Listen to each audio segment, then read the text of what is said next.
Polisi hingga kini belum menyampaikan keterangan resmi soal penyebab kematian diplomat muda yang ditemukan pada pekan lalu di kamar indekosnya. Lalu apa saja yang biasanya diperiksa dalam otopsi untuk bisa mengungkap penyebab kematian? Kita tanyakan langsung petang ini bersama dengan Dr. Boge Priyonugroho, dokter forensik dan mediko legal RSUD Tarakan, Jakarta. Selamat petang, Dr. Boge dengan Maidop. Selamat petang, Mbak.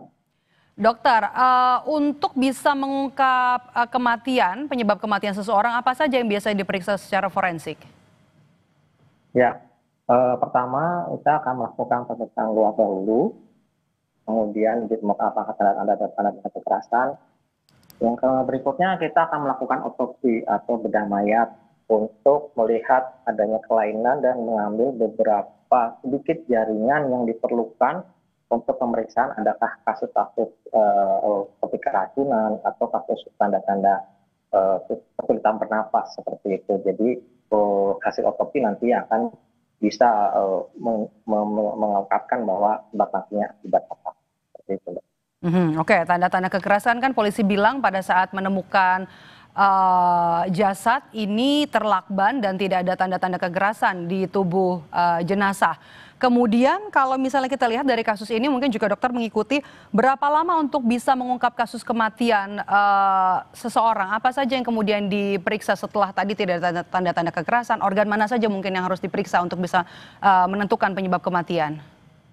Ya, memang tergantung dari pemeriksaan luar juga ya. Kalau tadi tidak ada tanda kekerasan, kita akan melakukan otopsi, kita ambil beberapa sampel jaringan dari kepala, mungkin juga paru-paru, kerongkongan, dan kita lihat tanda-tanda asphyxia atau tanda-tanda kesulitan bernapas. Seperti itu.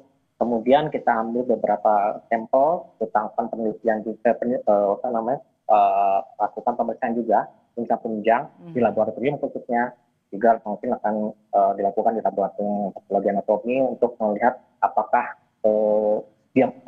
korban itu meninggal setelah dilakban atau meninggal sebelum dilakban. Seperti itu, dan itu memang memerlukan proses ya, prosesnya itu tidak sebentar, mungkin memakan waktu beberapa minggu sampai 1 bulan.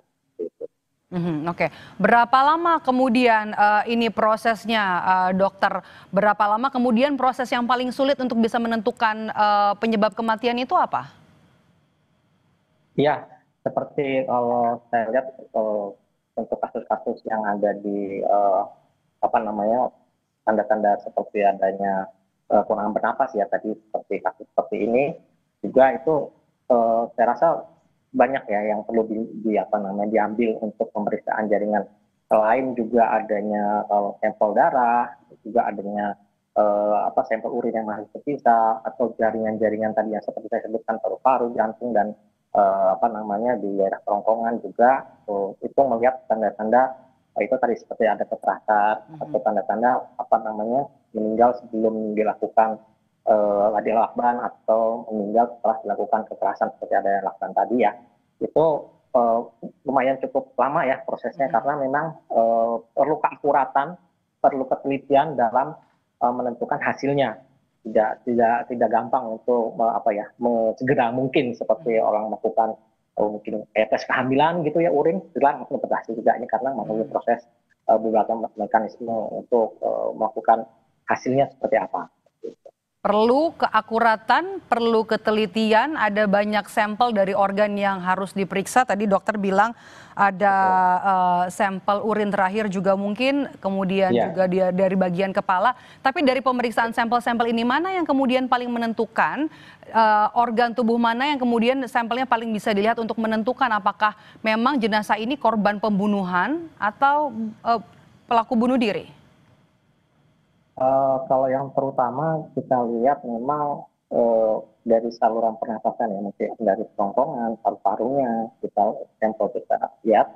Kemudian tadi seperti darah atau urin kita tentukan juga apakah memang ada indikasi telah dilakukan ada yang mungkin keracunan dahulu ya, atau diracunkan dahulu seperti itu. Jadi tidak bisa spesifik untuk ini karena pembunuhan atau tanda-tanda kesulitan bernapas karena ini.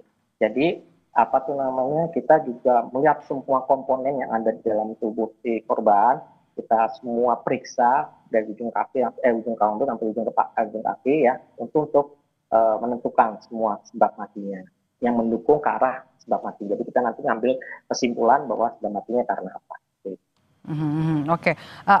Oke. Kalau misalnya tadi seperti yang sudah dokter sampaikan, ini perlu langkah kehati-hatian, kemudian juga harus benar-benar diperiksa dari ujung rambut sampai ujung kaki, begitu juga termasuk organ-organ. Yang paling menentukan apa? Apakah kemungkinan dalam otopsi ini ada kemungkinan ketidaklengkapan atau kebutuhan sehingga kemudian membutuhkan ekshumasi, dok? Saya rasa dari tim forensik pada saat jenazah datang itu sudah diambil untuk keseluruhan yang diperlukan untuk mengungkap kasus seperti ini, terutama dalam menemukan sebab mati. Yang kedua, memang juga kita dikesertakan dalam olah TKP karena situasi kondisi di lingkungan tempat korban meninggal ini juga bisa memberikan kontribusi terhadap hasil temuan-temuan kita yang kita dugakan atau kita sangkakan terhadap organ yang akan kita periksa untuk menemukan sebab matinya seperti apa. Oke. Kembali lagi ke sampel dari secara forensik ini, apakah bisa diketahui meninggalnya jasad ini meninggalnya sudah berapa lama, dan kemudian untuk bisa membuktikan fakta penyebab kematian ini, sampel-sampel yang diambil untuk sampel penyebabnya karena pembunuhan, apakah sampelnya sama juga dengan apakah memang ini meninggal karena bunuh diri? Sama sampelnya, dokter? Iya, kalau untuk waktu kematian itu insya Allah kita bisa menegakkan dengan beberapa kriteria yang pernah saya lakukan juga. Kemudian untuk sampel-sampel baik itu tadi karena pembunuhan atau bunuh diri, itu sama untuk pengambilan sampelnya sama. Memang nanti ada beberapa teknik atau dalam istilahnya untuk menilai pola lukanya bisa kita tentukan juga apakah mendukung ke arah pembunuhan atau bunuh diri. Oke, untuk kasus seperti ini, dokter, mungkin dokter juga lihat beritanya, ditemukan dengan kondisi meninggal di Terlakban, begitu. Untuk bisa mengungkap kasus kematian atau penyebab kematian, untuk kasus seperti ini biasanya apa yang menjadi penghambat? Apa saja kemudian harus diperhatikan oleh seorang ahli forensik untuk bisa menyebab atau juga mengungkap penyebab kematian? Iya, tadi ya, selain kita untuk otopsi, menentukan sebab mati, itu juga kita dibantu oleh adanya olah TKP untuk mendukung seperti itu. Kalau untuk kesulitan sih memang di dalam hal untuk pemeriksaan penunjang, kita perlu tadi kehati-hatian dan penelitian untuk mengungkapkan guna proses kematian. Untuk semuanya memang kita perlu adanya kerjasama tim juga ya dengan beberapa ahli seperti patologi klinik untuk laboratorium atau patologi anatomi, dan mungkin sampel juga tadi toksikologi ya racun. Semua kita lakukan pemeriksaan secara kontinu dan bersinergi semuanya seperti itu. Dokter, kami juga ingin tahu untuk kasus ini penyebab kematian yang juga masih diteliti secara forensik ini, apakah kemudian juga dibahas di lingkungan dokter forensik? Apakah kemudian ini juga menimbulkan kontroversi soal pengungkapan penyebab kematian? Sejauh ini kami tidak tidak membahas secara kolegium ya, secara perhimpunan. Tapi ini ada suatu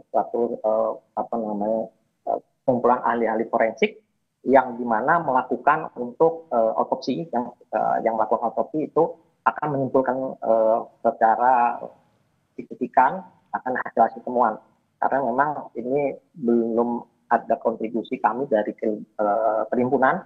Mungkin nanti juga kalaupun diperlukan nanti kita akan berdiskusi bersama, tapi itu belum sampai ke arah. Baik, terima kasih sudah bergabung bersama kami di Kompas Petang hari ini. Dr. Boge Priyonugroho, dokter forensik dan mediko legal RSUD Tarakan, Jakarta. Terima kasih dokter, sehat selalu. Sehat selalu, Pak.